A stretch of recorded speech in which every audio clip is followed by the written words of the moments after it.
Good morning, everybody. Saturday, March 14th, and hopefully your weekend's off to a good start.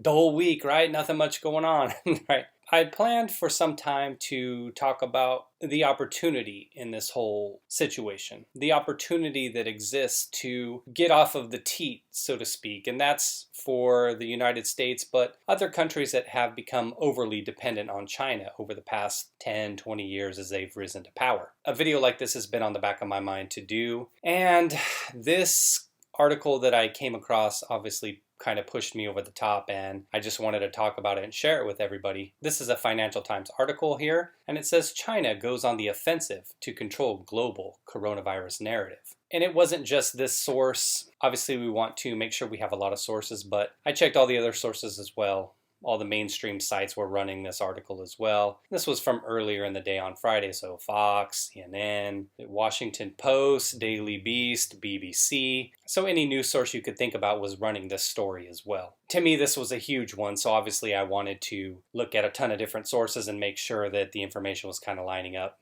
Some of the stuff, coronavirus numbers, you don't really concern yourself too much with that in terms of the accuracy because you know that the numbers all come from the same source pretty much. So you can rely on the information. In terms of how it's reported, we can have that discussion about China and the accuracy of their numbers. Certainly we can have that discussion. But this story definitely wanted to make sure to get multiple sources on it. So let's go ahead and read through this real quick and then I'll talk about opportunity. It was nothing more than a far-fetched rumor circulating among conspiracy theorists until a Beijing diplomat tweeted that the U.S. military had planted the coronavirus outbreak in China. It might be the U.S. Army who brought the epidemic to Wuhan, Zhao Lijian, a spokesperson for China's foreign ministry, wrote on Twitter on Thursday in response to an admission by America's Center for Disease Control that its counting of coronavirus cases was faulty. Be transparent. Make public your data. US owe us an explanation. It was unclear whether the spokesperson's suggestion that the US was behind the outbreak in China represented the view of the Beijing government, but on Friday, state broadcaster CGTN tweeted Mr. Zhao's allegations that the US rather than China is responsible for the crisis, and even owes China an explanation for its muted response to the outbreak, is a concept that has steadily gathered momentum in Chinese media over the past week. As new cases of the virus plummet in China and surge in the US and Europe, Chinese media and several Twitter-active diplomats are shifting the narrative away and blaming Washington. Chinese news media has lit up with stories about the dangers of foreigners importing the virus from outside of China and how it is now Chinese experts who are swooping in to rescue Europe's besieged cities. Most striking have been the promotion of conspiracy theories and attacks on the veracity of U.S. case numbers. The sluggish response from the Trump administration is often drawn in stark comparison with the success of China's sweeping quarantine of hundreds of millions of people. That's a lot to take in, right? First off, this is of no surprise. This is what communists do.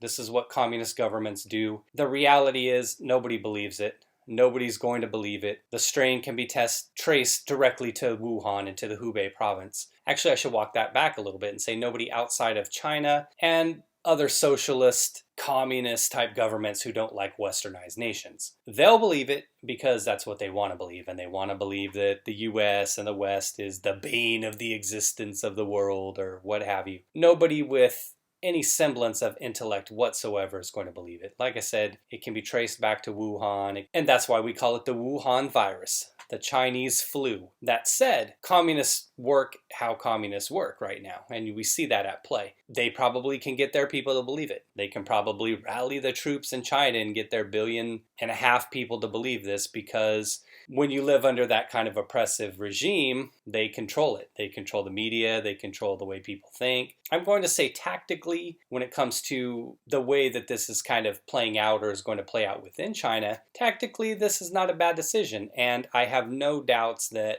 this gentleman here speaks on behalf of the Communist Party. I doubt that they would allow somebody to make such claims if he didn't have the blessing of the party.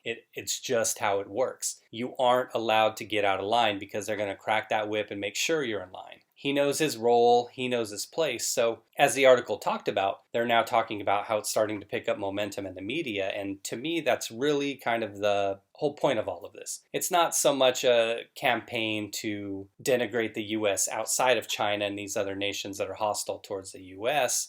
because they know that we don't believe it. Nobody in Italy is going to believe it. Nobody across Europe is going to believe it. Nobody, as I said, with any bit of intellect is going to believe this. However, if they can convince their people that this was an external problem brought in by the US, and they were saying that it's by the US Army, that was the claim out of China anyway. If they can point the finger elsewhere, that the people within China are going to go ahead and be cool with continued authoritarian regime, because out of all of this, that's kind of something I was thinking about was how are the people reacting to this on the streets every day when they know that their government did this to them, that their government's lack of forthcoming for several weeks, a month after the first cases were reported that this outbreak was happening, that their government did nothing. They sat on their hands, it did nothing. Knowing that, how are the people going to react to that, knowing that their government kind of took that stance to it? Obviously, they're not going to be too happy. But that being said, they've been raised to be housebroken commie bootlickers all their lives. So really, were they really going to fight their government? Doubtful. They're obviously fine with the communist government the way it is, or else they'd look to try to overthrow it. With that said,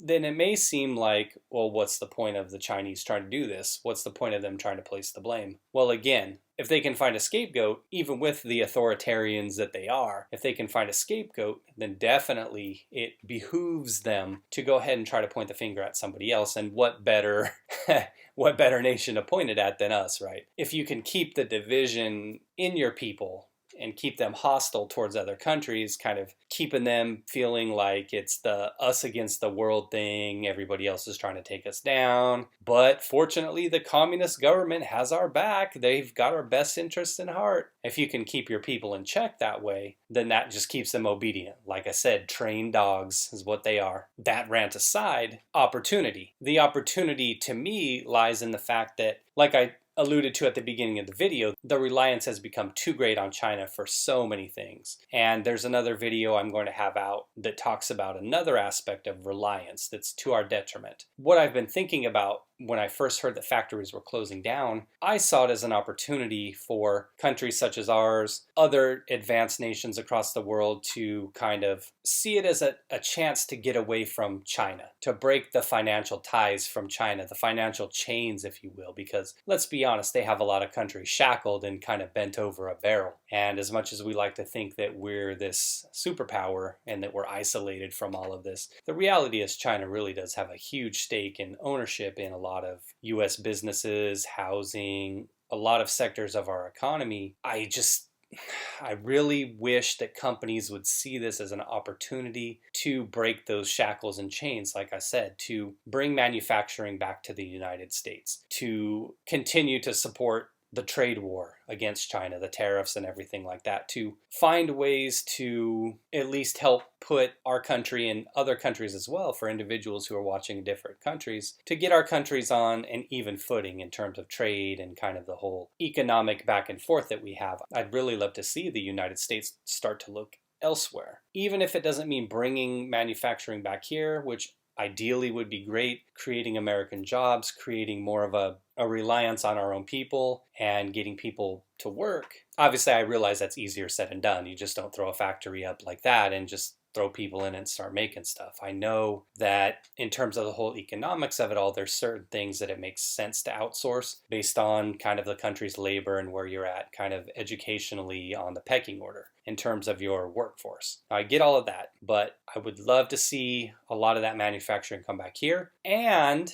in addition to that, a lot of manufacturing sent elsewhere to our other friends around the world, to other nations where we can kind of diversify our reliance on any particular country. And I realize that we have that. We don't just have everything in China. All industry isn't there. I realize that. But again, I would really love to see companies take this as an opportunity to bring a lot of that back here and cut ties with China as much as possible, because you see what communists do. I mean, come on, look at this stuff. This is something that they don't even have to do. They don't even have to let this thing go how it's going. And I know that it's just something that they're probably trying to plant in the minds of their people. And months down the road, or if it starts to really pick up momentum there, they'll try to walk it back just as a means to say, maybe. But what their goal here is to plant the idea, to plant it in people's heads. And like I said, when you've got a bunch of pathetic losers who go ahead and follow that communist ideology, they'll believe it. They'll believe it. They're weak. That's just how it goes. They're trained well. Even if the CCP walks it back a little bit in the coming weeks and months ahead, it's still in the individual's mind, and they still want to blame it on the US because that's who they've been trained to dislike. It is what it is. All of that said, though, I think it's individually we're all accountable and all to blame in a way, because when we go to whatever store we go to Walmart or to Target or whatever, and we go there just to save several dollars on a shirt or some pants or whatever else it is we're buying, then we're all complicit in a way. We're all helping fund the communist machine here. And I'm guilty of that just as much as all of you are, right? I mean, we can say, oh, we don't have a choice, it's what's on the shelves. But again, we're all guilty of that in a way, and we're all beholden to the corporations here that continue to do business and have that reliance upon China. So it's a huge thing to ask for change. Again, my hope is that something good can come out of this, where other advanced nations, first world nations, even other countries around the globe, that they can take a look at this and say, hey, maybe we should decrease our reliance on China. Maybe we should not have most of our eggs in one basket. Maybe with the way China behaves in these instances, why do we continue to support a repressive regime like that? We're not even going to get into the human rights aspect of it. We all turn a blind eye to it just to save a couple bucks every time we go to the supermarket or to the store to buy clothes or to buy an iPhone, any bit of tech. We all turn a blind eye to it, so we're all guilty of it. The question is, am I hoping for too much? Am I hoping that companies kind of see this as an opportunity? I don't know. I mean, I want to be hopeful, but I really just don't think that people are going to learn. I don't think companies are going to learn, and I could see that this passing, whatever time frame it is, 6 months, a year, 2 years down the road, whatever it turns out to be, and we're just back in the same spot where China's just doing its same old nonsense, and we're just sitting here having that reliance upon them again, having them carry all of our debt, having them own large stakes in our companies and our real estate and everything like that, and us having all of our manufacturing or a large part of it there. But again, that's just my rant, just trying to be hopeful, just again hoping that companies in some way can take the lead on this and go ahead and realize this as an opportunity to kind of divest from China and diversify and bring a lot of those jobs back to the United States. Hopefully other countries are able to follow suit as well. So that's my video on that. I just wanted to bring that to your attention in terms of how China's now trying to spin the narrative to kind of go ahead and whip their people in a frenzy and point the finger elsewhere in order to make themselves look good. And like I said, you see that right here in this paragraph, how they're playing the hero. And I'll read it again. Chinese media has lit up with stories about the dangers of foreigners importing the virus from outside of China, so it's us, and how it is now Chinese experts who are swooping in to rescue Europe's besieged cities. Thank goodness for China and nationalism. What would we do without China, right?